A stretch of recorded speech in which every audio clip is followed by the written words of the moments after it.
గురువులారా, మఠవాసులారా, ముఖ్యంగా ఉపదేశులారా, విశాఖ అగ్రపీఠం సువార్త సీమలో శ్రామికులు, మిషనరీలు, గురువులు, మఠవాసులు వారికి దీటుగా సువార్త సీమలో శ్రమించినటువంటి ఉపదేశులు, మారుమూల ప్రాంతాలకు కూడా గురువుల కంటే ముందుగా వెళ్ళి అన్నీ సిద్ధపాటు చేసి ప్రతి గృహాన్ని దర్శించి ప్రతి వ్యక్తిని మేల్కొల్పి దేవుని సన్నిధికి నడిపించేటువంటి మహా గొప్ప కార్యంలో మన ఉపదేశులు శ్రమిస్తున్నారు. విశేషించి ఈస్ట్ గోదావరి డేనరీ గురువులు అందరూ కలిసి మన ఉపదేశులకు తర్ఫీదు ఇవ్వాలి. మరి అప్పుడప్పుడు కొన్ని విషయాలను వాళ్ళు గుర్తు చేయాలి, వాళ్ళని బలోపేతం చేయాలి.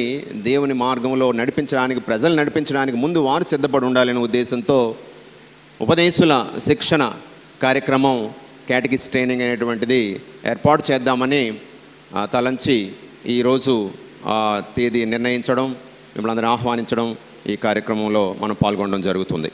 ఈ కార్యక్రమం ప్రారంభించుకుందాం. ముందుగా ఈ యొక్క కార్యక్రమానికి మన విశాఖ అగ్రపీఠంలో తూర్పుగోదావరి డీన్ అయినటువంటి వెరీ రెవరెండ్ ఫాదర్ పల్లమశెట్టి మరీదాస్ గారిని వేదికను అలంకరించవలసిగా కోరుతున్నాను. అలాగే విశాఖ అగ్రపీఠం వికార్ జనరల్, మరి సుదీర్ఘంగా సువార్త సేవలో శ్రమించినటువంటి శ్రామికుడు, మరి ముక్కుసూటి మనిషి, వాక్యాన్ని విడమర్చి నిగూఢ అర్థాన్ని సులువుగా ప్రజల భాషలో సూటిగా అన్నప్పుడు కొంచెం వాడిగా కూడా ఉంటుంది, అది సూది మనలా కూడా ఉండొచ్చు. మరి గాయపడితేనే కానీ కొన్నిసార్లు మనలో గేయాలు బయటికి రావు, హృదయ స్పందనలు బయటికి రావు. మరి అటువంటి చక్కని వక్త, మంచి అడ్మినిస్ట్రేటర్, మరి ఈరోజు మన ప్రసంగం ద్వారా దేవుని యొక్క మార్గములో ప్రసంగం ఎలా చేయాలన్నది మెలకువలు సిద్ధపాటు గురించి చెప్పడానికి మన మధ్యకు వేయించేసినటువంటి విశాఖ అగ్రపీఠ vicar general very reverend father Duggumpudi Balashowry father గారిని వేదికను అలంకరించగా కోరుతున్నాను.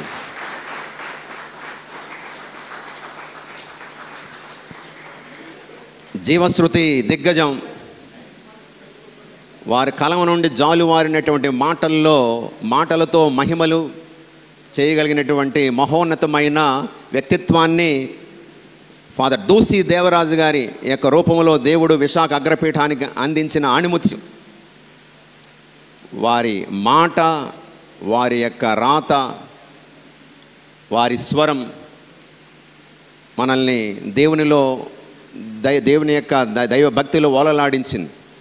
మరి వారు కూడా మనకు వారి జ్ఞానాన్ని, ముఖ్యంగా సంఘాన్ని నిర్మించడంలో ఉపదేశుల యొక్క పాత్ర ఎంత విశిష్టమైనదో, ఎంత కీలకమైనదో మన గుర్తు చేస్తూ మనల్ని సిద్ధపరచడానికి వచ్చినటువంటి శ్రీకాకుళం పీఠం vicar general very reverend father Doosi Devaraj father గారిని ఆహ్వానిస్తున్నాను.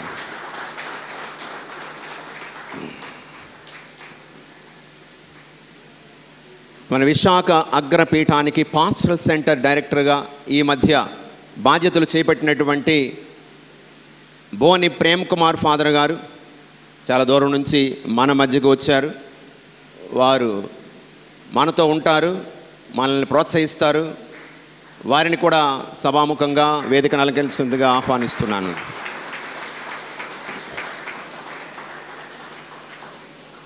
ఇక పూజ్య గురువులు, మన ఈస్ట్ గోదావరి డీనర్లో 23 విచారణలు ఉన్నాయి. ఈ మధ్య 24వది క్వాసీ ప్యారిష్గా జగ్గంపేటను కూడా చేయడం జరిగింది. కాబట్టి 24 అనుకోండి. 24 విచారణల నుండి ఉన్నటువంటి గురువులు ఈరోజు ప్రత్యేక విధంగా ఈ యొక్క కార్యక్రమంలో పాల్గొంటూ మనతో పాటు మన కోసం ప్రార్థన చేస్తూ ఉన్నారు. వారందరినీ కూడా హృదయపూర్వకంగా ఆహ్వానిస్తున్నాను. Hearty welcome fathers. అలాగే సిస్టర్స్ కూడా వచ్చారు. అలాగే ఇక్కడ వచ్చినటువంటి ఎంతో దూరం నుండి శ్రద్ధ వహించి ప్రోగ్రామ్స్ ఏర్పాటు చేయడం మా వంతు, అందులో పాల్గొని దాని నుండి లాభం పొందడం అన్నటువంటిది వ్యక్తిగత ఆసక్తి మీద ఉంటుంది. శ్రమ తీసుకొని దూరం వచ్చారు. మీ అందరికి కూడా హృదయపూర్వకమైనటువంటి ఆహ్వానం పలుకుతున్నాను. I heart to welcome to you all. మరి ఈరోజు ఈ కార్యక్రమాన్ని మనము ప్రార్థనా గీతంతో ప్రారంభించుకుందాం. అందరు నిలబడండి.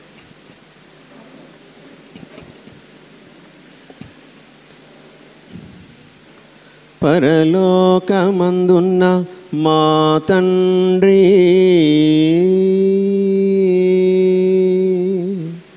నీ నామము పూజింపబడునుగాక,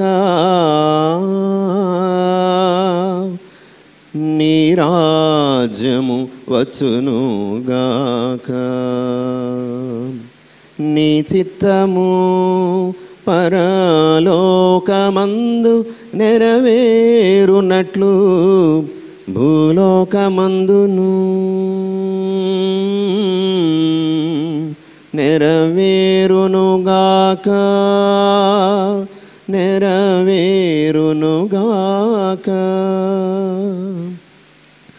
నానాటికి కావలసిన మా అన్నము మాకు నేటికి అనుగ్రహింపుము,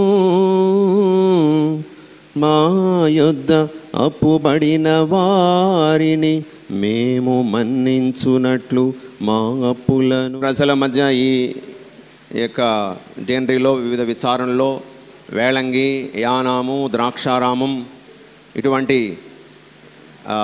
ముఖ్యమైనటువంటి స్వార్థ క్షేత్రాల్లో మరి దైవ సేవ చేసి, మరి సామాజిక కార్యక్రమాలు కూడా ఎన్నెన్నో చేసి, మరి వారి రచనలు ముఖ్యంగా రక్షణగిరిలో, అలాగే మనకు విశ్వాస జ్యోతి అనేటువంటి ఒక పుస్తకం, దానికి మించి ఆదివార ప్రసంగాలు సైకిల్ ఏ, జీవాహారం అనేటువంటి మకుటంతో వెలువరించినటువంటి గురువులు ఫాదర్ గారు స్వయంగా బైబిల్ క్షుణ్ణంగా పరిశీలనాత్మకంగా మూల భావాలను ఆకళింపజేసుకొని తనదైన శైలిలో సులువుగా మన ముందు ఉంచేటువంటి నైపుణ్యం ఫాదర్ గారి సొత్తు.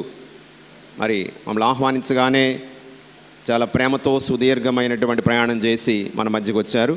ఫాదర్ గారు ఇప్పుడు ప్రసంగ మెళకువలు సిద్ధపాటు అనేటువంటి అంశంపై మనకు ఈ ప్రసంగాన్ని ఇస్తూ మన జ్ఞానమును అందిస్తారు. అటువంటి ఉపదేశులారా, మరి నాటి కార్యక్రమాన్ని కూడా ముందుగా మీ అందరికీ కూడా పరిచయం చేస్తున్నాం. మొట్టమొదటిగా మన యొక్క వికార్ జనరల్ అయినటువంటి ఫాదర్ బాలశౌరి గారు ఈ మొదటి క్లాసును మీకు తరగతిని మీకు నిర్వహిస్తున్నారు. అదైన తరువాత టీ బ్రేక్ ఉంటుంది. అదైన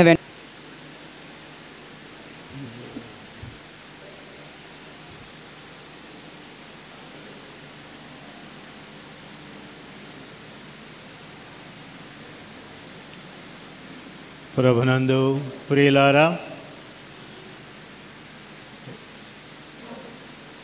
చూస్తుంటే అందరూ నాకంటే తలపండిన వాళ్ళే కనపడుతున్నారు. మరి మీలో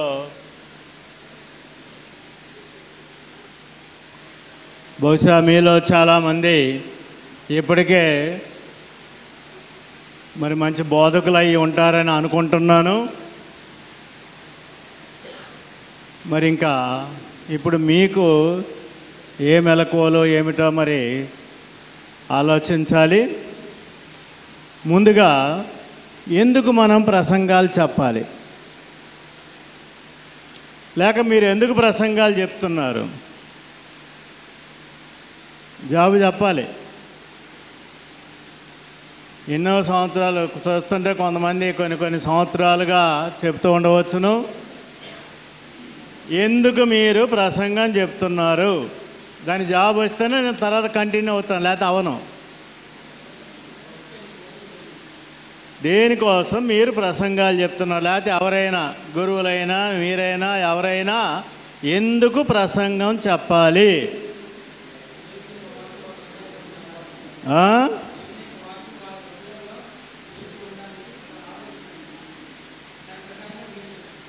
నువ్వు ప్రసంగం చెప్తే వాళ్ళు చదువుకుంటే అది వాళ్ళ హృదయంలో ఉండదా? చెప్పండి, తప్పు అయిపోయిన పర్లేదు. ఇప్పుడే మిమ్మల్ని ఫెయిల్ చేయము, లేకపోతే మిమ్మల్ని తీసేయలేండి, కేటగిస్ట్గా తీసేయము.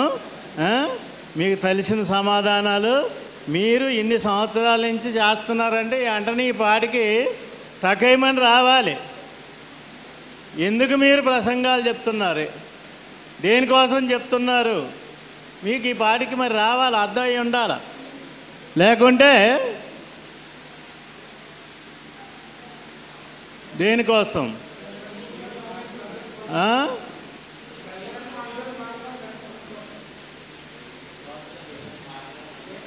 విశ్వాసుల్ని దేవుని మార్గం నడిపించడానికి, ఇంకా మేము పొందిన దాన్ని వాళ్ళతో పంచుకోవటానికి, ఇంకా దేవుని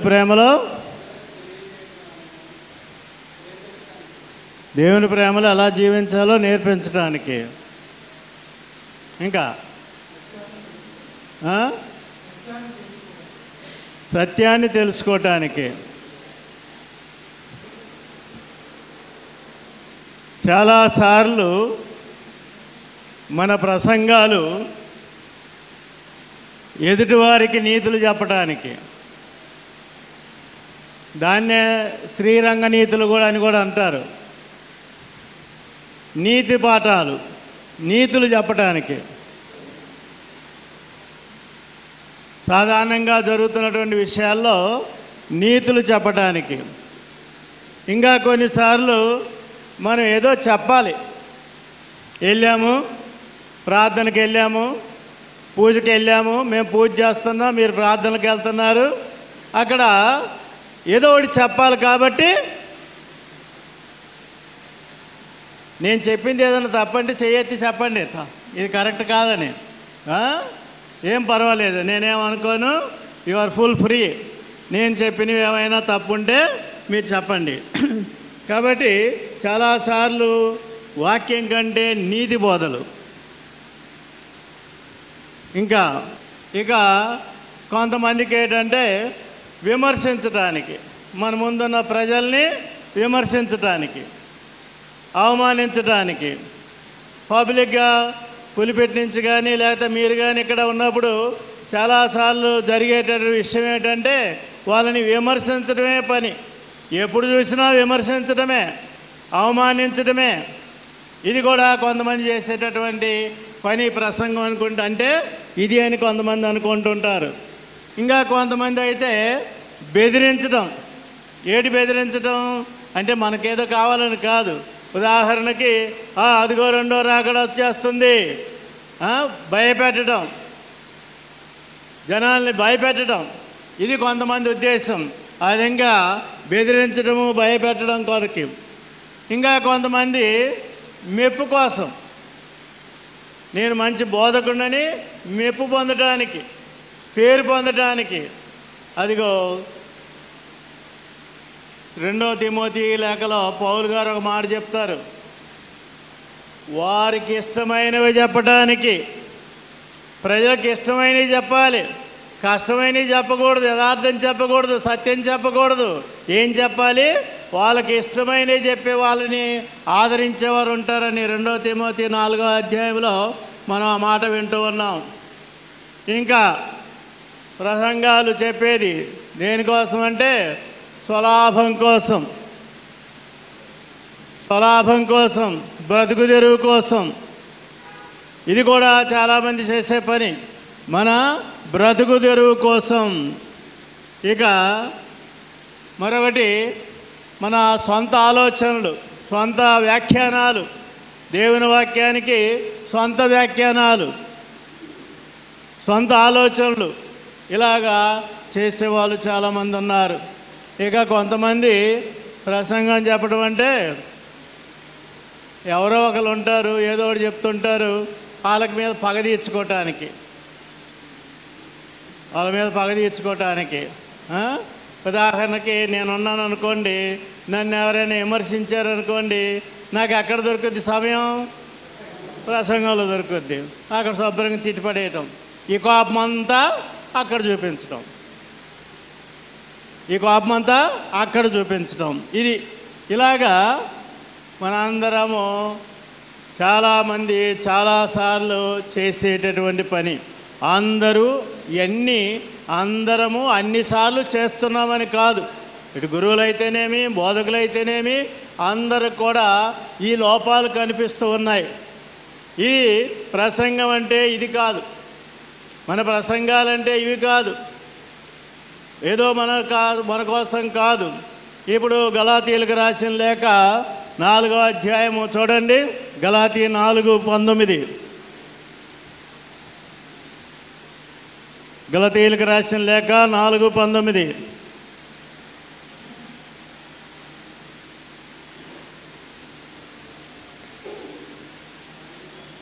ఈస్ట్ గోదావరిలో ఉండి కూడా ఇంకా బైబిల్ చదవడానికి ఎంత టైం పడుతుంది?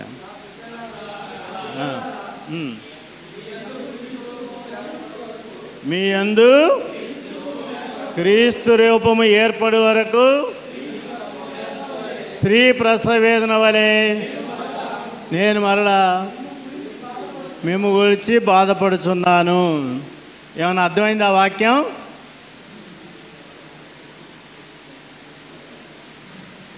ఎవరికైనా ఏమైనా అర్థమైందా ఆ వాక్యం?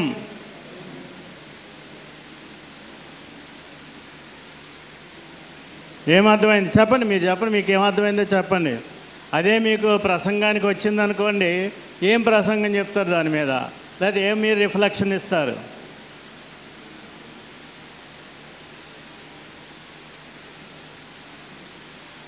సరే, టైం ఎక్కువ లేదు కాబట్టి మరి నేనే చెప్పాల్సి వస్తుంది. మన యొక్క ధ్యేయం, ఒక ప్రసంగం యొక్క ధ్యేయము, ఒక వాక్య పరిచర్య యొక్క ధ్యేయము పౌలు గారు మనకు స్పష్టంగా చెబుతున్నారు. ఏమిటంటే ప్రజలలో క్రీస్తు రూపము ఏర్పడాలి. ఇది మన యొక్క లక్ష్యం కావాలి. ప్రజలలో క్రీస్తు రూపము ఏర్పడాలి. అందుకే పౌలు గారు ప్రసవేదన పడుతున్నానంటారు. ఒక్కోసారి నా ప్రసంగం చెప్పమని ఎవరిని పిలిచారనుకోండి, ఏం చెప్పాలో ఎలా చెప్పాలో ఒక బాధ ఉంటుంది. ఒక స్త్రీ ఏ విధంగానైతే ఆ ప్రసవానికి రెడీ అవుతుంటే, మన యాక్చువల్గా ప్రసంగాలు అనకూడదు, కానీ మన వాక్య పరిచర్య ఎలా ఉంటుందంటే, మొట్టమొదట మనలో ఈ ప్రసవ వేదన, ఒక స్త్రీ ప్రసవ వేదన పడుతున్నట్లుగా ఆ వాక్యము అంత చీల్చుకొని మనలో ఎంత బాధ కలిగించుకొని, అంటే మనకు ఆ యొక్క కష్టంతో వచ్చేటటువంటిది. కానీ ఏమిటది? మన యొక్క ధ్యేయము ఒకటే అయి ఉండాలి. ప్రభు యొక్క ఉద్దేశము, పౌలు గారి యొక్క ఉద్దేశము, బోధకుల యొక్క ఉద్దేశము, అందరి ఉద్దేశం ఇదే. ఏమిటది? ప్రజలలో క్రీస్తు రూపము ఏర్పడాలి. మనలో ఏర్పడాలి, ప్రజలలో కూడా క్రీస్తు రూపము ఏర్పడాలి. మనం అనేక సార్లు చూస్తున్నాం, చాలా వాక్యాలు ఉన్నాయి. ప్రభువు చెప్పాడు, ఇదిగో గురువు వలె శిష్యుడైన చాలును, యజమాని వలె సేవకుడైన చాలును. మత్తయి సువార్త 10వ అధ్యాయంలో మనం వింటూ ఉన్నాం. అలాగే నేను సాధుశీలుని వినమ్ర హృదయుడని మీరు నన్ను నేర్చుకొనుడు. ఇవన్నీ ఏం చెప్తున్నాయి మనకి? ఆయన వలె మనందరం రూపొందాలి. మొదట మనం ఆయన వలె రూపొంది, అదే రూపము, ఆ క్రీస్తు రూపము ప్రజలలో ఏర్పడాలి అనేటటువంటి ఉద్దేశమే మన యొక్క వాక్య ప్రకటన ఉద్దేశము, దైవరాజ్య ప్రకటన ఉద్దేశము. అలాగే ఇంకా చాలా వాక్యాలు మనం ఉన్నాయి. ఉదాహరణకి 1వ యోహాను 2:9 అంటారు, దేవుని యందు జీవించున్నాను చెప్పుకొని వాడు యేసుక్రీస్తు వలె ఉండవలెను. అంటే మన అందరం కూడా మొట్టమొదట యేసుక్రీస్తు రూపములోనికి మారాలి. యేసుక్రీస్తు యొక్క గుణగణాలు మనకు ఉండాలి. అది మన యొక్క లక్ష్యం. కాబట్టి మనము ఈ యొక్క వాక్య పరిచర్య చేసేటప్పుడు మన ఉద్దేశము ఒకే ఒక్కటి, ఇంకా మిగతా ఏవి కాదు. నేనేదో గొప్పవాడిని, నేనేదో అన్నీ తెలిసిన వాడిని, నాకు బైబిల్ అంతా తెలుసు, నేను చదివాను, నేను ఒక ఉపదేశ పదవి ఇచ్చారు, ఒక గురు పదవి ఇచ్చారు. ఈ కాదు ఆలోచన. మనకు ఉన్నటువంటి ఒకే ఒక్క మన ప్రసంగానికి, వాక్య ప్రకటనకు మనం సిద్ధపడినప్పుడు, వాక్య ప్రకటన చేయటానికి మనం పూనుకున్నప్పుడు ఒకే ఒక ఉద్దేశం మనకు ఉండాలి. అదేమిటి? ప్రజలలో క్రీస్తు రూపము ఏర్పడాలి. ప్రజలకు సువార్త విలువలు రావాలి. ప్రజలకు సువార్త, దైవరాజ్య సువార్త విలువలు ప్రకటించాలి. ఆ విలువలు ప్రజలకు అర్థం కావాలి. ప్రజలలో ఆ సువార్త విలువలు ఉండాలి అనే యొక్క ఉద్దేశం ఒక్కటే మనకు ఉండాలి. మిగతావన్నీ తర్వాత. తన సేవకుడిని దేవుడు ఎలా చూసుకోవాలో ఆయన చూసుకుంటాడు. మిగతా విషయాలు ఆయనకు వదిలేద్దాం. మనల్ని ఎలాగా పోషించాలో, మనల్ని ఎలాగా వృద్ధిలోకి తీసుకురావాలో, మనల్ని ఏ విధంగా చేయాలో అది దేవుడు చూసుకుంటాడు. ఆయన సేవలో మనం ఉన్నప్పుడు, ఆయన వాక్య సేవలో మనం ఉన్నప్పుడు, ఆ దైవరాజ్య సువార్త సేవలో మనం ఉన్నప్పుడు దేవుడు మనల్ని చూసుకుంటాడు. కాబట్టి మిగతా విషయాలు ఏవి కూడా మనకు అనవసరం. మానవత, ఒక్కోసారి మానవులుగా మనం చిన్న చిన్న తప్పులు చేస్తుంటాం. అదే ఈ కోపం చూపించడం, లేకపోతే విమర్శించడం, లేకపోతే సూటి మాటలు అనటం, విధంగా జరుగుతూ ఉంటాయి. కానీ మనం వాటిని వీలైనంతగా తగ్గించుకోవడానికి ప్రయత్నం చేయాలి. అవి తగ్గించుకోవడానికి మనం ప్రయత్నం చేయాలి.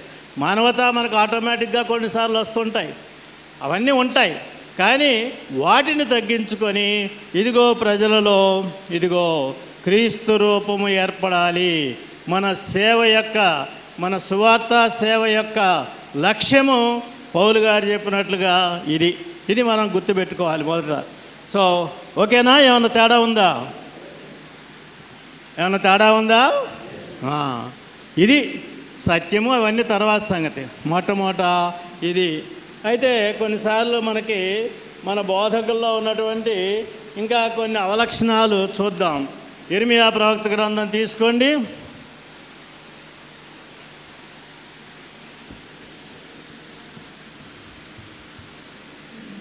23వ అధ్యాయం.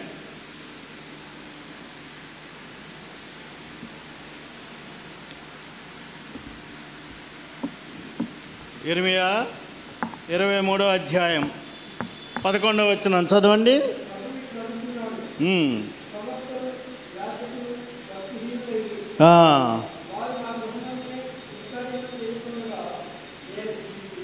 ఓకేనా? ఏమిటది? మళ్ళీ ఒకసారి చదవండి.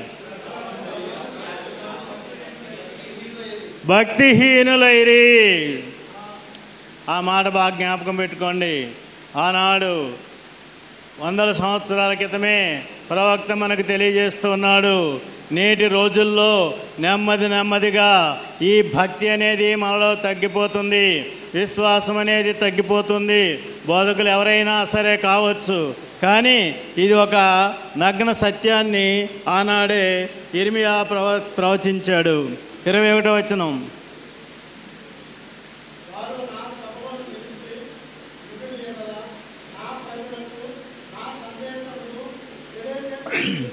వారు నా సభకు హాజరయ్యుండిన ఎడల.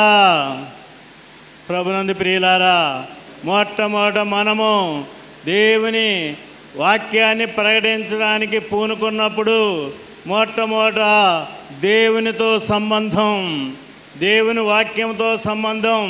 ఆనాడు ఇర్మియా నిజ ప్రవక్తగా, దేవుని ప్రవక్తగా, దేవుడు పంపగా వచ్చినటువంటి ప్రవక్త. కానీ ఆ రోజుల్లో చాలామంది కపట ప్రవక్తలు కూడా ఉన్నారు.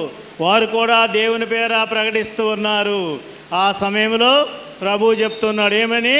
వారు నా సభకు హాజరై ఉండిన ఎడల. ఏమిటి? ఏంటిదని అర్థం? ఏంటిదని అర్థం? ప్రభుతో సహవాసం. మనకి ప్రభుతో సహవాసం కలిగి ఉంటేనే. ఈ చాలా టైం అయిపోద్దేమో. ప్రవక్తల విషయాలు మనం చూసినప్పుడు ఎలా మనకు కనిపిస్తుందంటే హఠాత్తుగా వారు పిలువబడినట్టుగా కనిపిస్తుంటుంది కదా. ఏ ప్రవక్తను చూసినా హఠాత్తుగా వారిని దేవుడు పిలిచినట్టుగా, ఇదిగో దేవుడు నన్ను పంపాడు, దేవుడు నన్ను పిలిచాడని చెప్పుకుంటున్నారు. ఈ మోడల్లోనే రోజుల్లో చాలామంది చెప్పుకునే వాళ్ళు ఉన్నారు. కానీ వాస్తవం పరిశీలిస్తే వీరందరూ కూడా దేవునితో చిన్నప్పటి నుంచే సంబంధం కలిగిన వారు. ఇర్మియా ప్రవక్త గ్రంథం మనం వింటున్నాం. నేను మాతృగర్భమును ఉండగానే, నేను బాలుడనై ఉండగానే దేవుడు నన్ను ఎన్నుకున్నాడు. అంటే ఏంటి అర్థము? వారు చిన్నప్పటి నుంచే దేవునితో మంచి సంబంధం కలిగి ఉన్నారు. ఈ రోజుల్లో కొంతమంది చెప్తారు, నేను అభిసారిని, దూదరిని, అది ఇది దేవుడు నన్ను పిలుచుకున్నాడని. అలాంటి పోరంబోకులు కాదు మన ప్రవక్తలందరూ కూడా మొట్టమొదటి నుంచి దేవునితో అనుబంధం కలిగిన వారు, దేవునితో సంబంధం కలిగిన వారు, దేవుని సహవాసం కలిగిన వారు. మనకు అక్కడ ఒక వాక్యం వినపడుతుంది, వారు ఆత్మశక్తితో నింపబడిన వారు. అంటే ఏంటి? ఆత్మ అంటే జ్ఞానము, శక్తి. ఆత్మ, జ్ఞానము, శక్తి. వారు చిన్నప్పటి నుంచి కూడా దేవుని సన్నిధానంలో పెరిగి వాళ్ళకి ఏమైంది? దేవుని ఆత్మ జ్ఞానం వారికి వచ్చింది. రెండవది ఏంటి? వారికి దేవుని శక్తి, ఆ ప్రకటించడానికి శక్తి, ఏ శ్రమలు వచ్చినా ఎదుర్కొనే శక్తి, ఏ కష్టాలు వచ్చినా నిలబడగలిగే శక్తి. మీరు ఇర్మియా గ్రంథం బాగా చదివితే మీకు తెలుస్తుంది ఎన్ని కష్టాలు పడ్డాడు ఆయన. ఇవన్నీ ఎదుర్కోవడానికి అక్కడి నుంచి శక్తి వచ్చింది ఆయనకి. అదిగో దేవుని. కాబట్టి మనం ఎప్పుడు దేవునితో సహవాసం ఉండాలి. ఆయన సభకు హాజరవటం అంటే ఏంటి? ఆయనతో సంబంధం, ఆయన వాక్యం చదవటం. ఆయన వాక్యంలో ఈరోజు చాలామంది చేసే పని ఏంటంటే, మనకి ఈరోజు ప్రసంగం చెప్పాలా, ఎక్కడ మంచి కథ దొరుకుద్దా, ఈ ప్రసంగం చెప్పడానికి ఎక్కడ మంచి కథ దొరుకుద్దా అని చూస్తూ ఉంటారు. దాని గురించి మళ్ళీ తర్వాత ఇంకో చెప్తాను. ఏది ఎతకాలి మనం? దేవుని వాక్యం ఎతకాలి, దేవుని చిత్తం ఎతకాలి, దేవుని సలహా అడగాలి. దేవుని యొక్క ఆ సభ హాజరయ్యే వాళ్ళు నా సభకు హాజరయ్యారు కాదు కాబట్టి వాళ్ళు వెళ్తున్నారు. వారు నా సభకు హాజరై ఉండిన ఎడల ఏం జరుగుతుంది? అక్కడ నా ప్రజలకు నా సందేశమును తెలియజేసుందురు. ఎవరి సందేశమో కాదు, మనం ఎవరి సందేశం అందించాలనుకోవాలి? దేవుని సందేశం అందించుకోవాలని మనం సిద్ధపడాలి. మన వాక్యం అందించేటప్పుడు ఇది దేవుని సందేశం, మన సందేశం కాదు. ఇప్పుడు ఆ సభకు హాజరు కాకుండా ఏం చేస్తారు? వాళ్ళ సందేశాలు వాళ్ళు వినిపించారు ప్రజలను. అది అక్కడే ఇంకా తర్వాత చూడండి, తమ దుష్ట కార్యము నుండి వైదొలి వారిని తమ దుష్ట మార్గము నుండి మరల్చి ఉందురు. వీరు దేవుని చిత్తం తెలుసుకున్నట్లయితే, దేవుని సందేశం తెలుసుకున్నట్లయితే ఏం చేసేవాళ్ళు? ప్రజలని. ఇప్పుడు ఆ మిగతా ప్రవక్తలు ఏం చేశారు? ఉదాహరణకు ఒక చిన్న మాట, మనకి ఎక్కువ టైం లేదు. ఉదాహరణకి యావే ప్రభు ఈ ఇర్మియాని ఒక కాడి పట్టుకోమన్నాడు. అంటే మీ మీద కాడి వస్తుంది. కానీ మిగతా ప్రవక్తలు ఏం చెప్పారు? అదేమీ లేదన్నారు. కానీ ఎవరి మాట నెరవేరింది? ఇర్మియా మాట నెరవేరింది. కాబట్టి అది ఆయన సందేశం. అంతేగాని మన ప్రజలకి ఇందాక తిమోతి లేఖలో రాసినట్లుగా వారికి ఇష్టం వచ్చిన వాక్యాలు ఆలకించడానికి కాదు. కాబట్టి అక్కడ వైదొలిగి ఉందరు. ఇక తర్వాత వాక్యం 22వ వచనం కూడా మనం చూసాం. ఇప్పుడు 26వ వచనం, ఈ ప్రవక్తలు తాము సృజించుకున్న అబద్ధ సందేశములతో. చూడండి అక్కడ ఏం జరుగుతుంది? ఈ ప్రవక్తలు ఏం చేస్తున్నారు? తాము సృజించుకున్నటువంటి నేను మరి ఎవరిని అవమానపరచడానికి, విమర్శించడానికి కాదు, కానీ ఒక్కోసారి కొంతమంది ఏవేవో ఏమంటారు వాటిని సాక్ష్యాలు, ఏవేవో సాక్ష్యాలు చెప్తుంటారు. నేను అలాంటోని ఎలాంటోని, ఇప్పుడు ఎలా దేవుడు నన్ను ఎలా చేశాడు, అలా చేశాడు, ఇవన్నీ ఇలాంటివన్నీ కొన్నిసార్లు ఒక చోట చెప్పింది ఇంకో చోట చెప్పరు, ఇంకో చోట ఇంకో కథ చెప్తారు. ఒక చోట ఒక కథ, ఇంకో చోట ఇంకొక కథ. అంటే ఏది నిజం? అబద్ధం. మరి జాగ్రత్తగా ఉండాలి. మన సందేశాలు కాదు. ఏమిటది? ప్రవక్తలు తాము సృజించుకున్న అబద్ధ సందేశములతో నా ప్రజలను ఇంకా మోసం చేస్తున్నారు. ఈరోజు చాలామంది చేసే పని ఇదే. బోధకులు, అటు ప్రొటెస్టెంట్లు కానివ్వండి, ఇటు క్యాథలిక్లు కానివ్వండి, మనలో చాలామంది మరి అబద్ధాలు సృష్టించి అబద్ధ సాక్ష్యాలు చెప్పుకుంటూ ప్రజలని మోసం చేస్తూ ఉంటారు. అది కాదు. తర్వాత 30వ వచనం,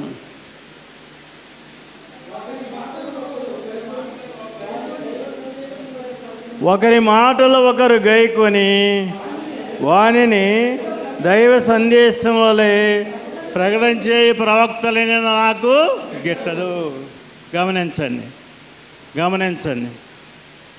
ఎవరో ఏదో చెబితే, అంటే ఇక్కడ ఒక మాట ఏంటంటే వాక్యం అనేది చాలామంది చెప్తుంటారు, అందులో చాలా ఉంటాయి, మనం రిఫర్ చేయొచ్చు. ఇప్పుడు నేను కూడా ప్రసంగం చెప్పాలంటే ఆన్లైన్లోకి వెళ్తాను, చాలా ప్రసంగాలు వింటాను. ఈ మధ్య బోర్డు ప్రసంగాలు వస్తున్నాయి, ప్రతి ఆదివారానికి కూడా ఇంగ్లీష్లో చాలా ప్రసంగాలు వస్తున్నాయి.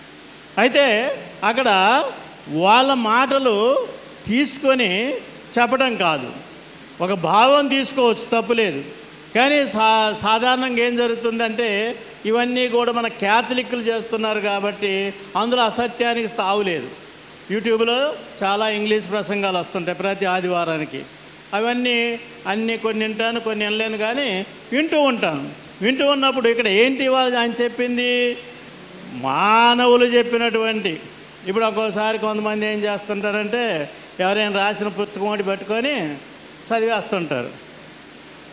కొంతమంది ఏం చేస్తారంటే ఎవరో రాస్తారు, ఆ రాసిన పుస్తకాన్ని ముందు పెట్టుకొని శుభ్రంగా చదివేస్తుంటారు. ఇంకా వాళ్ళదంటే ఏముంది అక్కడ? నీవు భావం తీసుకో, ఆలోచన తీసుకో, తప్పు లేదు. ఎవరైనా మన వాళ్ళు చెప్పినప్పుడు ఒక మంచి ఆలోచన వచ్చినప్పుడు తీసుకో, కానీ జాగ్రత్తగా దానిని పరిశీలించి మనం చెప్పాలి, అంతేగాని ఇలాగా. కాబట్టి అక్కడ చూడండి, ఒకరి మాటలు ఒకరు గైకొని వానిని దైవ సందేశములే ప్రకటన చేయటం. ఒక్కోసారి జరిగేది ఏమిటంటే కొంతమందివి కొన్ని రాంగ్ సిద్ధాంతాలు ఉంటాయి. నాకు ఎప్పుడు ఒక లెటర్ రాస్తుండేవాడు, గలతీయులకు రాసిన లేఖలోని ఏకైక మధ్యవర్తి యేసుక్రీస్తు మాత్రమే. వీడు కథోలికుడే, వాడు గుడి పెళ్ళి అయిపోయింది, ఆ గుడి పెళ్ళి పెటాకులు అయిపోయింది, ఎక్కడో చేసుకున్నాడు, ఇక్కడ విలువ లేదు. ఇప్పుడు అక్కడికి వెళ్తుంటాడు, అక్కడికి వెళ్ళి అక్కడ మాటలు వింటుంటాడు, ఆ ప్రొటెస్టాంట్ పాస్టర్ల మాటలు వింటుంటాడు. ఇక్కడికి వచ్చి ఏకైక మధ్యవర్తి యేసుక్రీస్తు ప్రభువే అంటే ఇంకా మన మరియమ్మ గారిని, ఈ పునీతులు ఎవరిని కూడా పట్టించుకోకూడదు. ఇది వాడి ఉద్దేశం. ఓకే, దాని గురించి దాంట్లోకి నేను వెళ్ళను. కానీ ఈ విధంగా కొన్నిసార్లు ఏం జరుగుతుంటుందంటే ఎవరి మాటలో గైకొని మరి అవి మనం దేవుని వాక్యంగా ప్రకటించకూడదు అంటూ ఉన్నారు. ఇక 32వ వచనం,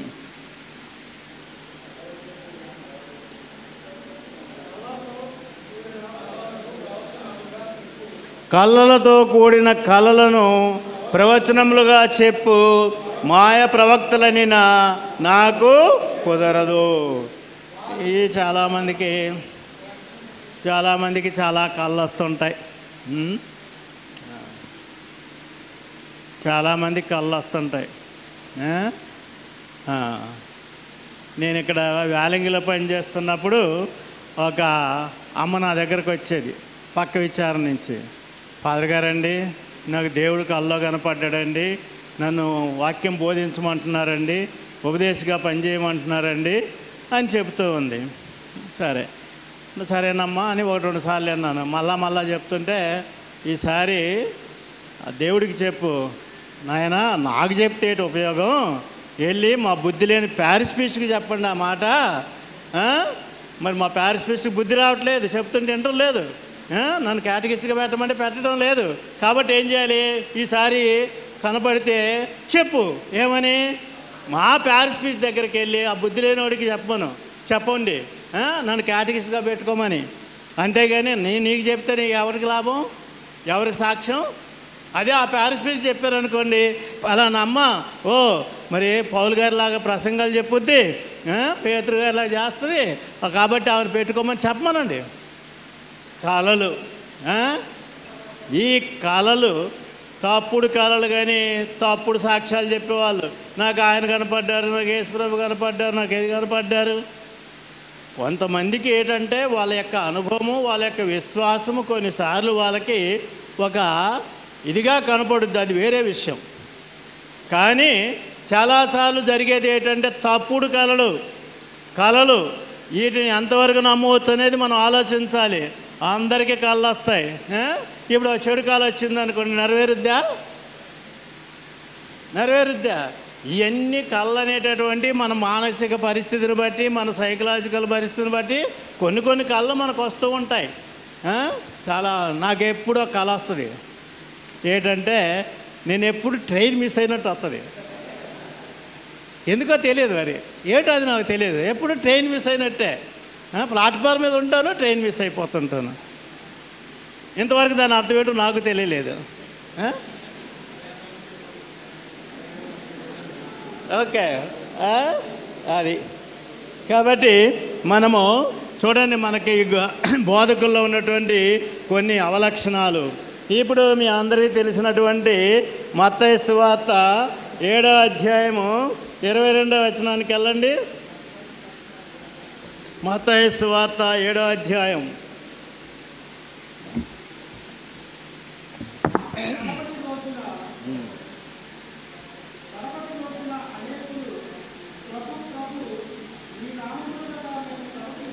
నీ నామమున కదా మేము, అంటే ఏంటి? నీ నామాన్ని మేము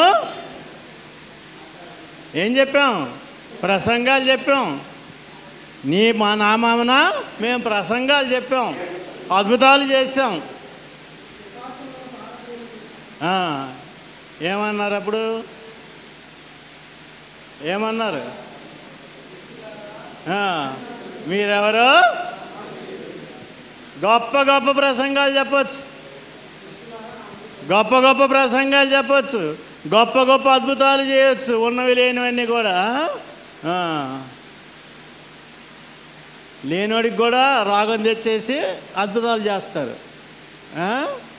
లేనోడికి కూడా రాగాలు తెప్పించి అద్భుతాలు చేస్తారు. ఒకసారి ఒక గురువు గారు, ఇప్పుడు ఆ వాక్యం చెప్పాను అయిపోయింది, మీరు సాక్ష్యం చెప్పండి అన్నారట. మీరు సాక్ష్యం చెప్పండి, ఎవరికి అది కొత్త, ఎవరికి అలవాటు లేదు, ఎవరు ముందుకు రాలేదు. మీరు చెప్పకపోతే, మీకు జరిగిన అద్భుతాలు, మీకు జరిగిన స్వస్థతల గురించి మీరు చెప్పకపోతే ఆ జబ్బులు నాకు వస్తాయి. మీకు జరిగిన జబ్బులు, మీ పోయిన జబ్బులు నాకు. ప్రభునందు ప్రియులారా, జాగ్రత్త. మనము అద్భుతాలు చేయటంలో కాదు, గొప్పగా చెప్పడంలో కాదు. మనం ఎప్పుడూ కూడా మన ధ్యేయము, మనము ఏం చెప్పాము, ఎలా చెప్పామని కాదు, మన ఉద్దేశం ముఖ్యం. మనము దేవుని రాజ్యం ప్రకటించాలి. ఇది మనం బాగా గుర్తుపెట్టుకోవాలి. మీరే కాదు, నేనే కాదు, మనం ఎవడు ఎంత ప్రసంగాలు చెప్పినా, ఎంత గొప్పగా చెప్పినా ఒక్కోసారి అది మనకు పని చేయదు. మీరెవరో నాకు, ఈ మాట మనకి చాలా కఠినమైన మాట, చాలా కఠినమైన మాట. ఎందుకు? కష్టపడి వెళ్తున్నాం, కష్టాలకు వచ్చి వెళ్తున్నాం, అవమానాలు ఎదుర్కొని వెళుతూ ఉన్నాం, సేవ చేస్తున్నాం, ప్రసంగాలు చెప్తున్నాం. కానీ మన ప్రసంగం మనకే పని చేయటం లేదు. కాబట్టి మీరెవరో నాకు తెలియదు, జాగ్రత్త పడాలి. అలాగే 2వ తిమోతి 4వ అధ్యాయము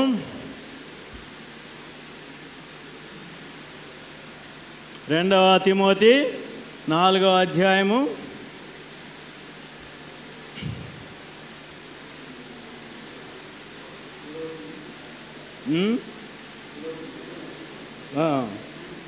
3వ వచనం. ప్రజలు సత్యబోధన ఆలకింపని సమయం వచ్చును, తమ ఇష్టం ఇచ్చినట్లు తమకు నచ్చిన వారిని బోధించు పెక్కుమంది బోధకులను. అది ఏంటి? చాలామంది చేసేది ఏమిటి? వాళ్ళకి నచ్చినట్టుగా చెప్పటం, ప్రజలకు నచ్చినట్లుగా చెప్పటం. అలా చెప్పేవాళ్ళు కూడా చాలామంది ఉన్నారు. ప్రజలు వాళ్ళనే చేరదీస్తారు. ఒక్కోసారి నేను ఎవరిని మళ్ళీ విమర్శించడం కాదు, మాకు ఆ గురువుని పిలవండి మన కూటానికి అంటారు. ఒకరెవరో పాప గారిని పిలవమన్నారు. సరే, ఓ ఆ గురువుని పిలవండి, ఈ గురువుని పిలవండి. అందులో తప్పు లేదు. కానీ ఏంటి తప్పు ఏంటి అనేది? ఆయన ఎందుకు పిలుస్తున్నారు? వాక్యం కోసం కాదు. అయిపోయినాక వాళ్ళు చెప్పేది ఏంటి? ఇదిగో 10 మందికి కడుపు రావాల్సింది కడుపు పోయింది, 10 మంది కడుపు నొప్పి పోయింది, 5గురికి ఏమో తలనొప్పి పోయింది, 5గురికి ఏమో అది అయిపోయింది ఇది అయిపోయింది. చివరికి వాళ్ళకి కావాల్సింది వాక్యం కాదు. ఆయన చాలా బాగా వాక్యం చెప్తారు. జాగ్రత్తగా నేను ఎంతో జాగ్రత్తగా ఆలకిస్తేనే నాకు అర్థమవుద్ది. ఇంకేళ్ళకేం అర్థం అవుద్ది? వాక్యం ఏం అర్థం కాదు వీళ్ళకి. వాళ్ళకి కావాల్సిందేంటి? ఆ గురువు వస్తే మాకు స్వస్థత ప్రార్థన చేస్తారు. తప్పు కాదు. కానీ నేను అనేది ఏంటంటే ఇక్కడ ప్రజలకి కావాల్సింది ఏంటి? వాళ్ళకి నచ్చింది. అలాగని వాళ్ళని కష్టపెట్టేది కూడా కాకూడదు. వాళ్ళకి నచ్చినట్లు మనం చెప్పాల్సిన అవసరం లేదు. కానీ జాగ్రత్త, ఎప్పుడు విమర్శించటము, ఎప్పుడు ఖండించటము, ఎప్పుడు అవమానించటం ఈ కాకూడదు. మనకి సరైన విధంగా ఇప్పుడు ఒక రాయి ఉంది, రాయిని చెక్కాలి, శిల్పంగా మార్చాలి. శిల్పంగా మార్చాలన్నప్పుడు ఏం చేయాలి? ఉల్లితోడి దాన్ని చెక్కాలి. దేనికోసం? ఆ శిల్పం రావటానికి. దేనికోసం? క్రీస్తు రూపం రావటానికి. అది మన ధ్యేయం. చెక్కాలి. ఒక ఉల్లి దెబ్బ తగిలితే, ఒక సుత్తి దెబ్బ తగిలితే కష్టమే. కానీ మనం ఏం చేయాలి? ఏంటి ఆలోచించాలి? ఇందులో వీరికి క్రీస్తు రూపము రావాలి. ఆ ధ్యేయంతో ఒక్కోసారి మనం కొన్ని మరి నాలాంటి వాడు ఎక్కువ కఠినమైన పదాలు ఉపయోగిస్తుంటారు. కానీ అంత కఠినమైన ఉపయోగించాల్సిన అవసరం లేదు. కానీ ఒక జాగ్రత్తగా మనము చేయాల్సి ఉంది. కాబట్టి వారి ఇష్టము చొప్పున వారికి కావలసినటువంటి విధానంగా మనం చెప్పడం కాదు. ఇది కొన్నిసార్లు కొంతమంది చేసే విధానం. ఇది వారికి నచ్చినట్లుగా. సిటీలో ఇంగ్లీష్ పీపుల్ ఉంటారు. ఇంగ్లీష్ పూజ ఉంటుంది. ఇంగ్లీష్ పూజ అంటే వాళ్ళకి 5 నిమిషాల కంటే ఎక్కువ చెప్తే వాళ్ళకి నచ్చదండి. 5 నిమిషాల కంటే ఎక్కువ చెప్తే వాళ్ళకి నచ్చదండి. అందుకని వాళ్ళకి 5 నిమిషాలు చెప్పేయాలి. 5 నిమిషాలుగా నా బొంద ఏం చెప్తాం? నేను ఇంకా మనోళ్ళు ఏం చేస్తారు? ఇంగ్లీష్ రాకపోయినా మనోళ్ళు కొంతమంది ఇంగ్లీష్ పూజకు వస్తుంటారు. అప్పుడు నేను చెప్తాను, ఇలాగైతే తెలుగు పూజ 1.5 గంట, ఇంగ్లీష్ పూజ 2 గంటలు చేస్తానని చెప్పాను. ఇది ఏదో వాళ్ళకి నచ్చినట్టు కాదు. ఈరోజు చెప్తూ ఉన్నాం, అరగంట చెప్పినా సరే చక్కగా వింటున్నారు. చెప్పే విధానంలో ఉంటుంది. ఈరోజు నేను సీతమ్మ ద్వారా మహారాణిపేట రెండిట్లో కూడా ఇంగ్లీష్ పూజ ఉంటుంది. నేను తక్కువగానే చేస్తాను కానీ నేను చేసినప్పుడు మినిమం అరగంట పూజ, అరగంట ప్రసంగం చెప్తాను. కానీ ఎక్కడ వాళ్ళు ఇసుకుపోవడం కానీ, లేకపోతే కొన్నిసార్లు తిట్టుకుంటారు అనుకోండి. కొన్ని మన బాంబులు పడుతుంటాయి, అప్పుడు తిట్టుకుంటారు అనుకోండి. కానీ ఏం లేదు, ఇదంతా ఒక తప్పుడు అభిప్రాయం. ఇంగ్లీష్ వాళ్ళకి 5 నిమిషాలు, 10 నిమిషాలు స్వీట్గా అలా అంటారు అనమాట. Sweet and short sermon father అంటారు. మనం చెప్పే రీతిగా చెబితే అరగంట అయినా వింటారు, 30 గంట అయినా వింటారు. అలాగని మనం గంటలు చెప్పకూడదు. మరి మీరేం చేస్తారో నాకు తెలియదు. కానీ దయచేసి మీ ఆరాధన మీరు పూజ చేయట్లేదు. కానీ మా గురువులకి బిషప్ గారు చెప్పింది ఏంటంటే 1 గంటన్నరలో పూజ అయిపోవాలి. 3 గంటలు చేసేవాళ్ళు ఉన్నారు. ఏమంటే వాళ్ళకి ఏం పని ఉందంట. ఇంకా వాళ్ళకి పని పాటలు ఏం లేవు, మాకే పని పాటలు. 3 గంటలు మీ ఆరాధన, మ్యాక్సిమం పాటలు ప్రార్థన అని కలిపి 1 గంటలో ఒక అరగంట ప్రసంగం చెప్పవచ్చు. బాగా చెబితే ఏం పర్వాలేదు. అంతేగాని వాళ్ళకి ఏం పని లేదన్నట్టుగా ఇంకా వాళ్ళని వాయించుకుంటూ కూర్చోకూడదు, ఇసుకు పుట్టించకూడదు. అట్ ది సేమ్ టైం అలాగని ఏదో చిన్నదిగా స్వార్థగా చెప్పడం కాదు. వాక్యం అనేది సరిగా విడమర్చి చక్కగా మనం చెప్పాల్సిన అవసరం ఉంది. కాబట్టి వాళ్ళకి నచ్చినట్టుగా మనం చెప్పడం కాదు, అది కాదు మన ఉద్దేశం. వాళ్ళకి నచ్చినట్టుగా చెప్పడం కాదు, ఇగో పౌలు గారు అన్నట్లుగా. కానీ అక్కడ ముందు వాక్యం చూస్తే ఏముంది చూడండి, 2వ వచనం. నీవు వాక్యమును బోధింపుము. అనుకూల సమయమందును అనుకూలము కాని సమయమందును. అనుకూల సమయం, అనుకూలం కాని సమయం, మనకు అది దాన్ని జాగ్రత్తగా చూడాలి. అనుకూలం కాని సమయం అంటే జాగ్రత్తగా ఉండాలి. ఇప్పుడు ఏం చేస్తుంటారు మన వాళ్ళు, పెళ్ళి 9:30 అంటారు, 10 అంటారు, 12కి వస్తారు. సామండి ప్రసంగం తగ్గించేయండి. మరి ఇంకా అప్పుడు చెప్తే ఇంకా వాళ్ళు వినరు, మనం చెప్పలేము. అనుకూలము కాని సమయం, జాగ్రత్తగా ఉండాలి మనం. ఒక మన విచక్షణ జ్ఞానాన్ని ఉపయోగించాలి, సమయస్ఫూర్తిని మనం ఉపయోగించాలి. అనుకూలం కాని అంటే ఇప్పుడు వెళ్ళి తిరుపతిలో వెళ్ళి బోధిస్తారంటే ఎక్కడదా అక్కడ అంటారు, అది కాదు అర్థం. అనుకూలం కాని సమయం కాదు, అక్కడికి వెళ్తే వాళ్ళు తంతారు. అయినా నేను వెళ్ళి బోధిస్తానని కాదు. అనుకూలం కాని సమయం అంటే అది కాదు అర్థాలు. జాగ్రత్తగా దాన్ని మనం పరిశీలించుకొని మనం చేయడానికి ప్రయత్నం చేయాలి. ఒక్కోసారి మనము కొన్ని పరిస్థితులను బట్టి అంత అనుకూలంగా సమయం అంటే ఏంటి, మనకు ఎక్కువ సమయం లేనప్పుడు దానికి కూడా మనం ఆలోచించాలి. రోజు ఒక చోటుకి వెళ్ళాం, 9:30కి పూజ స్టార్ట్ అయింది రాత్రి, అయినా 30 గంట ప్రసంగం.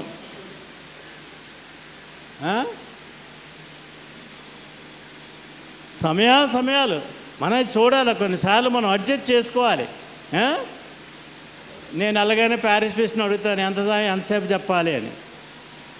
ప్యారిస్ బీచ్ని అడుగుతాను, ఎంతసేపు చెప్పాలి ఏంటి అని. దాన్ని బట్టి సమయం లేట్ అయిందనుకోండి, మన ప్రసంగం కొద్ది తగ్గించుకుంటాం, మాటలు తగ్గించుకోం, సందేశం తగ్గించుకోం, మాటలు తగ్గించుకుంటాం. మాటలు తగ్గించుకొని ఇవ్వాల్సిన సందేశము ఇవ్వాలి. కానీ అప్పుడు దాన్ని తగ్గించుకోగలిగే శక్తి ఉండాలి.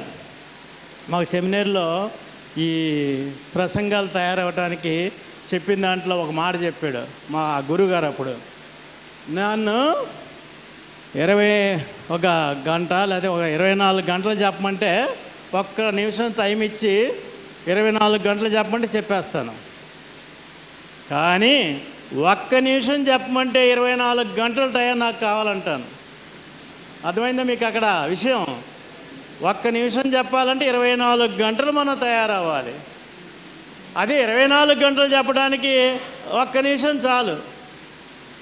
1 నిమిషం చాలు. కాబట్టి అది గల్లో కాదు, కానీ ఎక్కువగా బయట మనం జాగ్రత్తగా చెప్తే వింటారు.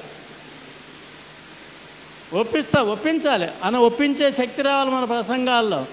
ఇది ఇలాగ ఉండాలి అని మనం ఒప్పించగలగాలి. కాబట్టి ఒప్పించుచు ఖండించుచు, ఒక్కోసారి ఖండించాలి. ఆ ఖండించే విధానం కూడా జాగ్రత్తగా ఉండాలి. ఓకే, ఖండించుచు ప్రోత్సహించుచుండుము. ఇది చాలా తక్కువగా మనం చేస్తూ ఉంటాం. ప్రోత్సాహం, వాళ్ళకి డిస్కరేజ్ అవ్వకూడదు. కొంతమంది మీకు పల్లెటూరులో అందరూ ఇంచుమించు ఒకే రకం వాళ్ళు వస్తారు, మాకు సిటీలోనైతే రకరకాల వాళ్ళు వస్తుంటారు. బాగా తెలిసిన వాళ్ళు వస్తారు, తెలియని వాళ్ళు వస్తారు. ఒక్కోసారి కష్టంలో ఉన్నవాళ్ళు వస్తుంటారు, బాధల్లో ఉన్నవాళ్ళు వస్తుంటారు, సమస్యల్లో ఉన్నవాళ్ళు వస్తుంటారు, వేదనలో ఉన్నవాళ్ళు వస్తుంటారు. ఏం చేయాలి? టైం అయిపోయిందా? సమయం ఉంటారు. మనం చెప్పేది అలాంటి వాళ్ళకు కూడా ప్రోత్సాహంగా ఉండాలి, ఒక ధైర్యం ఇచ్చేదిగా ఉండాలి. ఎవరే కష్టంలో ఉన్నారో మనకు తెలియదు.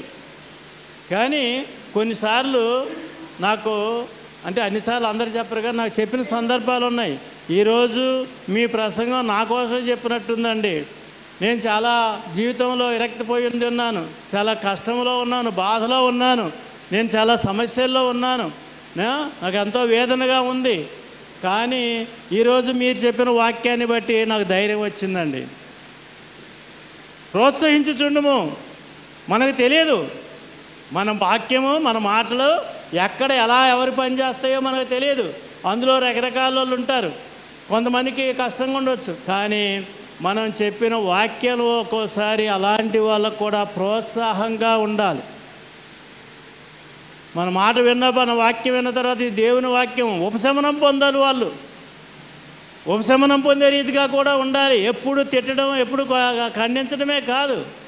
ఒక్కోసారి వాళ్ళకి ఉపశమనంగా, ఒక ధైర్యం కలిగేగా, వాళ్ళకు ఒక జీవితం మీద మళ్ళా విరక్తి కలిగిన వారికి మళ్ళా జీవితం మీద ఆశ చిగురించేలాగా కూడా మన వాక్యము ఉండాలి. అదే పౌలు గారు చెప్తున్నారు,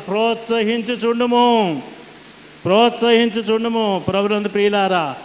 నేను ప్రత్యేకంగా ఇదేంటి మెలకువలు చెప్పడానికి ఏమి లేదు నా దగ్గర, మీ అందరికీ ఆల్రెడీ తెలుసు కాబట్టి. ఇక ఇంకొక మాట అంటాను, బోధకులు ఎన్ని రకాలు? ఒక వారం ఏదో రాజ్కుమార్ ఫార్ గారు బాధకులా అని ఏదో టైటిల్ పెట్టారు. బోధకులా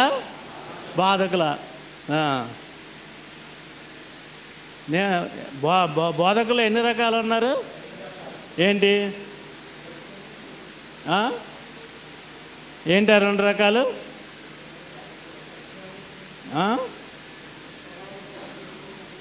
నేనైతే నేను ఒకటి అనుకుంటున్నాను, నిజమో కాదో నాకు తెలియదు కానీ, గొట్టం బోధకులు, కాలువ బోధకులు. ఇప్పుడు చెరువు ఉంది, చెరువులో నుంచి మనం మళ్ళీకి నీళ్ళు పెట్టాలా? ఏం చేస్తాము? ఒక ఇంజన్ పెడతాము, ఇంజన్కి ఒక గొట్టం తగిలిస్తాము, మనకి ఎక్కడికి నీళ్ళు కావాలో అక్కడికి తీసుకుని వెళ్తాం. ఈ నీటి వల్ల గొట్టానికి ఏమైనా ఉపయోగం ఉందా? గొట్టానికి ఏమైనా నీళ్ళ వల్ల ఉపయోగం ఉందా? ఏమీ లేదు. అదే చెరువులో నుంచి కాలువ ద్వారా వెళ్తుంది అనుకోండి, ఆ నీరు కాలువ ద్వారా మళ్ళీకి వెళ్తుంది అనుకోండి, మడికి ఉపయోగము, కాలువకి ఉపయోగం. అంటే మనకే ఉపయోగం, మన వాక్యం మనకి పనిచేస్తుంది. ఇది గుర్తుపెట్టుకోవాలి. గొట్టం బోధకులాగా తయారవ్వకూడదు. చాలామంది గొట్టం బోధకులే, గొట్టం బోధకులు కాకూడదు మనం. ఇదిగో కాలువలాగా. అందుకే 2 అంచుల ఖడ్గం అన్నారు వాక్యం. ఏంటి 2 అంచుల ఖడ్గం అంటే? ఏమర్థమైంది మీకు 2 అంచుల ఖడ్గం అంటే? 2 పక్కలా దూసిపోవాలి. ఇది మనల్ని ఖండిస్తుంది.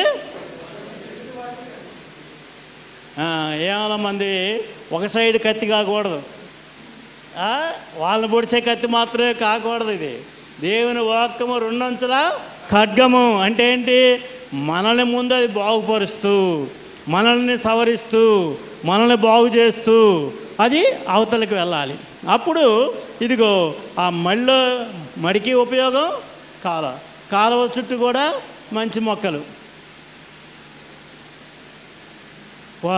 మళ్ళీ మంచి మొక్కలు. అక్కడ ఆ వరికో దేనికో అది పనిచేస్తుంది. అక్కడ ఆ పంట పండుతుంది. ఇక్కడ మన జీవితం అనే పంట కూడా. అది బాగా గుర్తుపెట్టుకోండి. మనము ఏదో చెప్పాలని చెప్పడం కాదు, మనకి ఈ వాక్యం అనేది మనం చెప్పేది, మనకి ఒకే ఒక్క బోధకుడు ఉన్నారు. ఎవరు? ఎలాంటి బోధకుడు? చెప్పింది చేసిన బోధకుడు, బోధించింది చేసిన బోధకుడు. తాను చెప్పింది చేశారు, చేసిందే. ఇది ఇంకా మనకి ఎవడికి రాదు. అది ఈ ప్రపంచంలో ఎవడు ఎంత గొప్పవాడైనా తాను చేసిందే బోధించాలంటే సాధ్యం కాదు, తాను బోధించింది చేయాలంటే సాధ్యం కాదు కంప్లీట్గా. కానీ అలాగని చెప్పి మనకేం ఉపయోగం ఉండకుండా కాదు. మనం వీలైనంత వరకు మనం చేసింది చెప్పాలి, చెప్పింది మనం కూడా చేయగలగాలి, పాటించగలగాలి. అది లేకపోతే ప్రయోజనం లేదు. ఈరోజు ప్రార్థన చేయమంటారు, చాలామంది బోధిస్తారు, ప్రార్థన చేయండి. వీడు ఎప్పుడు ప్రార్థన చేయడు? మీరేమనుకోకండి, ఇప్పుడు మీకు పడతాయి ఒక రెండు చోట్లు, ఏమనుకోకండి.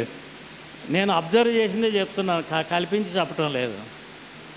ఇప్పుడు పాటలు పాడతారు, మీరు పాటలు పాడతారు, అవునా?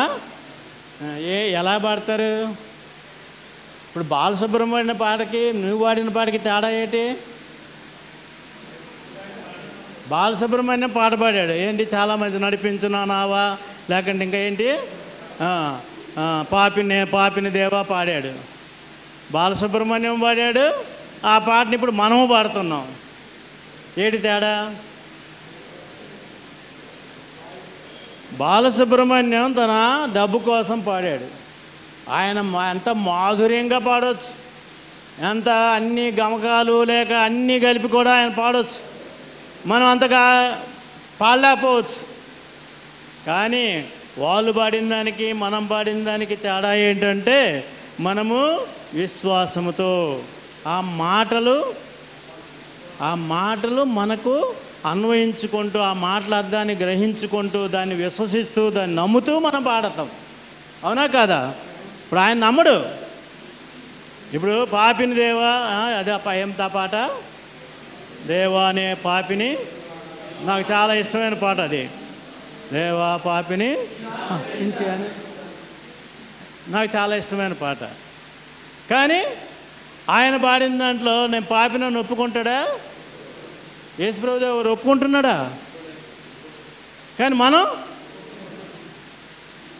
అది కాబట్టి ప్రార్థన చేయమంటారు. ఇప్పుడు నేను కొంతమంది కేటకిస్టులు చూశాను, వాళ్ళు పాడినప్పుడు పాడతారు, ఇంకెవడన్నా పాడారు అనుకోండి, అంటే తను పాడితేనే పాట, తను పాడితేనే ప్రార్థన. అవునా? ఉన్నారా మీలో అలాంటి వాళ్ళు? ఇంకొకటి పాడితే మీరు పాడరు, ఇంకొకటి పాడినప్పుడు మీరు పాడరు. అంటే మీరు ఏం చేస్తున్నారు? బాలసుబ్రహ్మణ్యంలాగా పాడుతున్నారు అన్నమాట. ఒకసారి ఒకడు పాడుతున్నాడు, ఇందులో కరెంటు పోయింది, కరెంటు పోయింది, ఇది ఉంటేనే పాడతాడట. ఇదిగో మీరు ఉపదేశులు ఇది విషయాన్ని బాగా గమనించండి. ప్రార్థన చేస్తున్నప్పుడు, మీరు బోధకులుగా ఉన్నప్పుడు, మీరు ప్రార్థన చేయండి అని బోధిస్తూ ఉన్నప్పుడు మీ ప్రార్థనా జీవితం ఎంతో గుర్తించండి ఒకసారి. పాట అనేది, ప్రతి పాట మనము దేవుని యందు విశ్వాసంతోని, అలాగే ప్రార్థన చెప్పిన మాత్రమే రాజమండ్రి ఏంటది? నానాటికి కావలసిన మా అన్నము. ఏ అన్నం కావాలి నీకు? అక్కడ ఒక నిమిషంలో ఆలోచించాలి. ఇదిగో మన కడుపుకి ఆహారము, మన ఆత్మకి ఆహారము.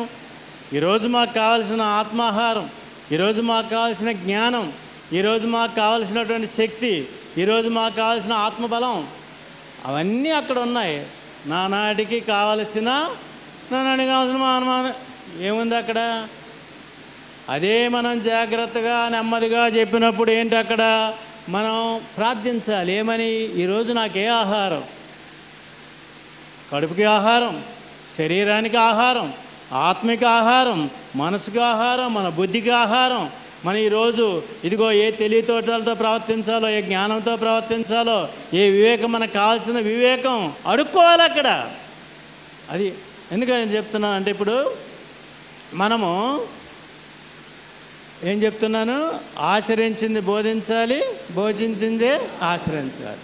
ఇది అన్నిసార్లు మనకు సాధ్యం కాదు, పూర్తిగా మనకు సాధ్యం కాదు. కానీ అసాధ్యం కూడా కాదు, మనం చెయ్యాలి. సో ఇప్పుడు ప్రార్థన చేయమని చెప్పావు, నువ్వు ప్రార్థన చేయకపోతే ఎలాగా? ఇది అసాధ్యమా? కాదు. మనం చేసే పాటలు, మనం పాడే పాటలు, మనం చెప్పే ప్రార్థనలు అన్నీ కూడా ఉండాలి. కాబట్టి ఈరోజు మనం మరొక విషయాన్ని ఇలా బాగా గుర్తించాలి. ఆచరించిందే బోధించాలి, బోధించిందే ఆచరించాలి, వీలైనంత వరకు. ఇప్పుడు మనకు ఆచరించలేదు కాబట్టి నేను బోధించనంటే కుదరదు. ఆచరించలేను కాబట్టి బోధించనంటే కుదరదు, బోధించాలి.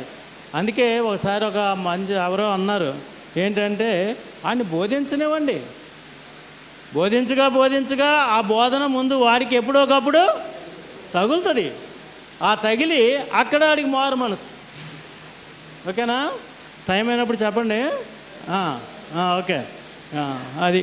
కాబట్టి మనము ఈ విషయాలు గుర్తుంచుకొని, ఇందులో మనకు ఉన్నటువంటి అవలక్షణం ఏంటంటే, ఎదుటివాడికే చెప్పడానికి శ్రీరంగ నీతులు, ఎదుటివాడికి చెప్పడానికే నీతులు ఉన్నాయి. లేక శ్రీరంగ నీతులు అంటుంటారు. కాబట్టి ఆ విధంగా మనం ఉండకూడదు. ఒక్కోసారి ఒక వాక్యం మనం తయారవుతున్నప్పుడు నా అనుభవం బట్టి నేను చెప్తున్నాను, ఒక వాక్యం చెప్పాలన్నప్పుడు నన్ను నేను పరిశీలించుకున్నప్పుడు నాకేంటంటే ఈరోజు ఏం చెప్తాంరా ఈ వాక్యం, నేనే ఆచరించడం లేదు, ఏం చెప్పాలి? ఒక్కోసారి చెప్పలేను. కానీ ఏం జరుగుతుంది, అలాగా 1-2 సార్లు అయిపోయేటప్పటికి 3వసారి 4వసారికి దీన్ని తగ్గించుకొని ఈరోజు నేను తయారవుతాను. అది కనుక ప్రభునందు ప్రియులారా, ఇక ఆఖరిగా మనకు టైం అయిపోయింది, టైం ఇచ్చేశారు. ఒక చిన్న మీరు వాక్యం ప్రిపేర్ అయినప్పుడు నాకు తెలిసి మీరు ఎంతమంది మరి ఆదివారం గుడికి వెళ్తారో నాకు తెలియదు. నాకు తెలిసి కొన్ని చోట్ల ఈ ఉపదేశాలు ఏం చేస్తుంటారంటే, ఆ రోజు గురువుగారు చెప్పిన 4 పాయింట్లు తీసుకొని వెళ్ళి ప్రసంగాలు చెప్పుకుంటూ ఉంటారు కొంతమంది.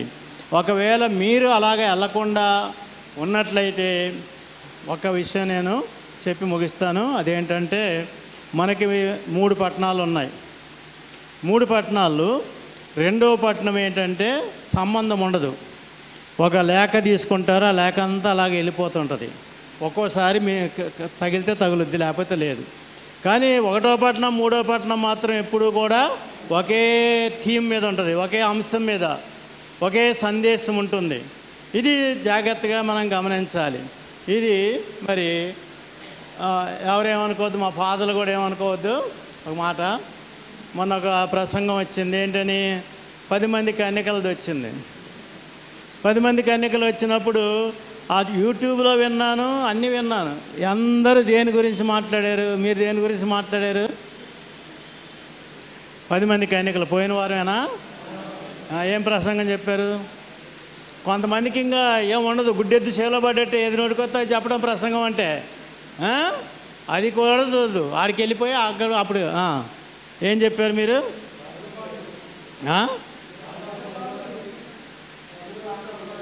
రాకడ కొరకు సిద్ధపడటం. నాకు తెలిసి 90% అదే చెప్పుంటారు. కానీ నేనేం చెప్పాను? ఏముంది అక్కడ మొదటి పట్టణంలో ఏముంది? దేని కొరకు నీవు ప్రయాసపడమని ఉంది? జ్ఞానం కొరకు, వివేకం కొరకు. ఇక్కడ ఏం చెప్పారు? వివేకవతులు, అవివేకవతులు. అంటే అక్కడ అంశం ఏంటి? జ్ఞానము, వివేకము. నేను జ్ఞానం, వివేకమే చెప్పాను. మీరు అందరూ సిద్ధపాటు గురించి చెప్పుంటారు, 2వ రాకడ గురించి చెప్పుంటారు. రేపు వచ్చేవారం అదే చెప్పాలా, మళ్ళా ఆగమన కాలంలో మళ్ళీ అదే చెప్పాలా? ఓకే. ఎందుకంటే ఆ విధంగా పరిశీలించినప్పుడు కొన్నిసార్లు నిజమే. ఇప్పుడు ఒక గాస్పుల్ అక్కడ తీసుకుంటే అదే ముఖ్య పాయింట్. అక్కడ కూడా ఏంటి? వివేకము, అవివేకం. అది ఇంపార్టెంట్. అక్కడ ఇంపార్టెంట్ ఏంటంటే అక్కడ వివేకవతులు, అవివేకవతులు. ఏది వివేకము, ఏది అవివేకం, ఆ పాయింట్ చెప్పాలా. మిగతా పాయింట్ చెప్పుకోవచ్చు, తప్పు లేదు. ఆ పాయింట్ కూడా ఉంది, మీరు చెప్పిన పాయింట్ ఉంది. సిద్ధపాటు లేకుంటే ఎదురు చూచడం అవన్నీ ఉన్నాయి. కానీ ఇలాగా ఒక్కోసారి మనము జాగ్రత్తగా ముందు నుంచే తయారవుతుంటే ఈ రెండింటిని బట్టి మనకు కొన్ని విషయాలు తెలుస్తూ ఉంటాయి. గాస్పుల్ ఒక్కటే తీసుకున్నాం అనుకోండి, ఒక్కోసారి వేరే అర్థాలు కూడా వస్తుంటాయి, వేరే సందేశాలు. కానీ 2 కలిపితే మనకు ఇదిగో వివేకము, అవివేకం ఏంటి, వివేకం ఏంటి, జ్ఞానం ఏంటి, అజ్ఞానం ఏంటి. ఓకేనా? అలాగా మీరు 2 బాగా చదువుకుంటే, ఆ రెండింటిని బాగా పరిశీలిస్తే మీకు ఒక సందేశం వస్తుంది. ఆ సందేశం మెయిన్గా చూసుకోవాలి. దాన్ని బట్టి మీరు మిగతా కార్యక్రమం చేసుకోవడానికి ప్రయత్నం చేయండి. మరి నాకు ఈ అవకాశం ఇచ్చినటువంటి మన పెద్దలందరికీ నేను హృదయపూర్వక కృతజ్ఞత తెలియజేస్తున్నాను. మరి అంతవరకు నేను నా బాధ్యత నెరవేర్చానో నాకు తెలియదు. మరి మొత్తం మీద మీకు మనకు ఉండకూడని అవలక్షణాల గురించి ఎక్కువగా నేను చెప్పాను బోధకులుగా. ఏంటి మళ్ళీ ఒక్కసారి మన లక్ష్యం ఏంటి? ప్రజలలో క్రీస్తు రూపము ఏర్పడాలి, దైవరాజ్య విలువల పెరగాలి, దైవరాజ్య విలువలను మనం ప్రకటించాలి. Thank you.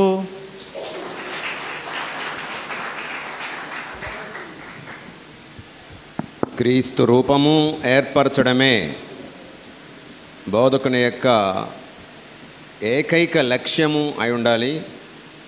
ఆ క్రీస్తు ఏ విధంగా బోధించి ఆచరించాడో బోధకులుగా 100కు 100% కాకపోయినా ఎంతో కొంత మేరకు మనము వ్యక్తిగతంగా వాక్యం మనల్ని తట్టి లేపాలి, మనల్ని మేల్కొల్పాలి.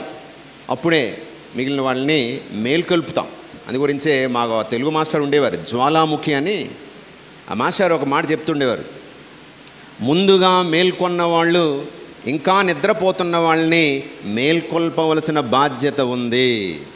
ముందుగా మేల్కొన్నారా బాబు, అమ్మయ్య మిగతా వాళ్ళు పడుకోండి, బాగా రెస్ట్ తీసుకోండి, నేను చాలా మంచివాడిని, చాలా ప్రివిలేజ్డ్ కాదు. Intelligence is not a privilege but it is a responsibility అంటారు.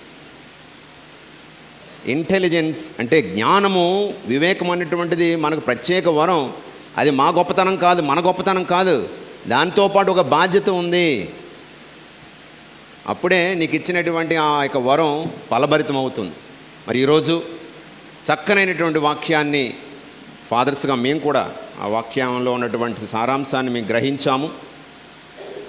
ఆచరించడం, బోధించింది ఆచరించడం, మరి ఏ విధంగా సిద్ధపడాలి. వ్యక్తిగతంగా 2 అంచుల ఖడ్గం మనల్ని గుచ్చుతుంది, మనల్ని కోస్తుంది. దానికి కోతబడికి సిద్ధపడిన వాడే తయారవుతాడు. ఉలి దెబ్బలు తినడానికి సిద్ధపడిన వాడే అదే ఆ రాయే గొప్ప శిల్పం అవుతుంది. మరి ఈ విధంగా వాళ్ళని తట్టి లేపి వాక్యాన్ని ఏ విధంగా సిద్ధపడాలి. మరి ప్రవక్తలకు, బోధకులకు ఉండకూడనటువంటి అవలక్షణాలు ఏమిటో మళ్ళీ ఆత్మపరిశీలన చేసుకునేలాగా చక్కగా వాక్యాన్ని మనకు అందించినటువంటి మన ప్రియతమ బాలశౌరి ఫాదర్ గారికి మరొకసారి కరతాళ ధ్వనితో కృతజ్ఞత తెలియజేసుకున్నాం. Thank you very much father.